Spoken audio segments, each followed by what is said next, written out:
आप देख रहे हैं मीडिया टुडे 24। मैं आपके साथ शाहाना खान। जिस तरह से डोनाल्ड ट्रंप ये दावा करते हुए नहीं थक रहे हैं कि उन्होंने इंडिया और पाकिस्तान के बीच सीज फायर करवाया था, उसी तरह से वो इस बात पर भी अड़ गए हैं कि उन्होंने ईरान पर जो बम बरसाए थे उसमें उन्होंने ईरान के परमाणु ठिकानों को तबाह कर दिया है।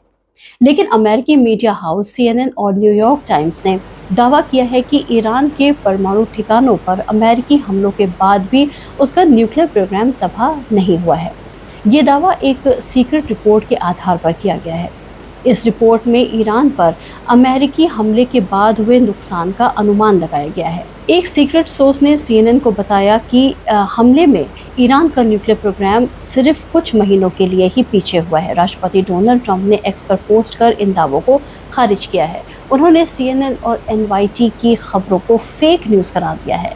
ईरान के परमाणु ठिकानों पर अमेरिकी हमला सफल रहा या नहीं, अब इसको लेकर अमेरिकी एजेंसियों और राष्ट्रपति डोनाल्ड ट्रंप के बीच ठन गई है। अमेरिका के रक्षा मंत्रालय के हेडक्वार्टर पेंटागन ने हमले का खुफिया प्रारंभिक आकलन किया है।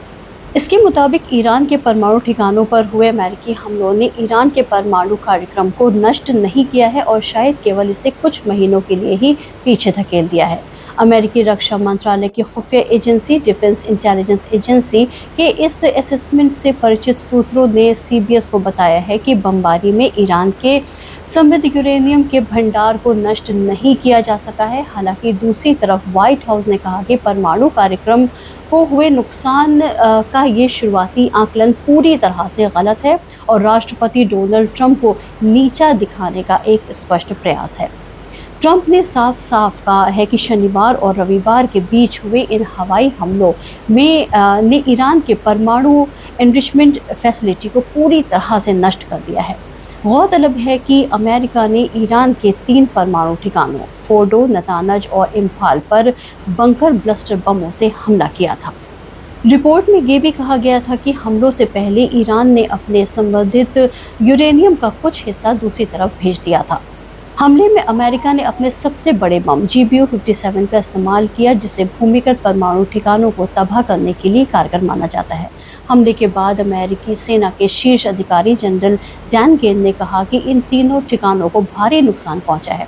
सैटेलाइट तस्वीरों में फोटो साइट पर 2 जगहों पर के पास 6 बड़े गड्ढे देखे जा सकते हैं, लेकिन ये साफ नहीं है कि अंदरूनी हिस्सों को कितना नुकसान हुआ है।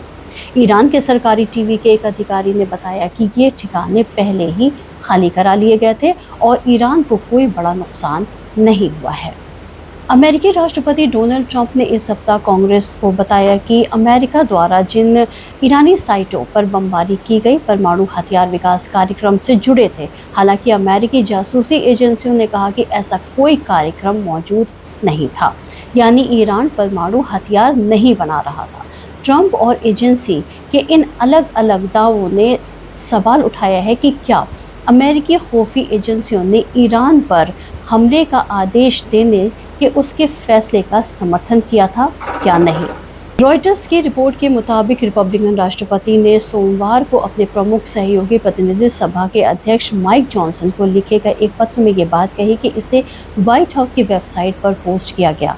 गौरतलब है कि अमेरिका के राष्ट्रीय खुफिया निदेशक तुलसी गलार्ड द्वारा मार्च में कांग्रेस के सामने रखे गए लेटेस्ट अमेरिकी असेसमेंट में कहा गया था कि ईरान के सुप्रीम लीडर अयतुल्ला अली खामनेई ने 2003 में बंद किए गए परमाणु हथियार बनाने के प्रयास को फिर से शुरू करने का आदेश नहीं दिया था। अमेरिकी खुफिया रिपोर्टों तक पहुंच रखने वाले एक सूत्र ने पिछले हफ्ते रॉयटर्स को बताया था कि मार्च का आकलन नहीं बदला।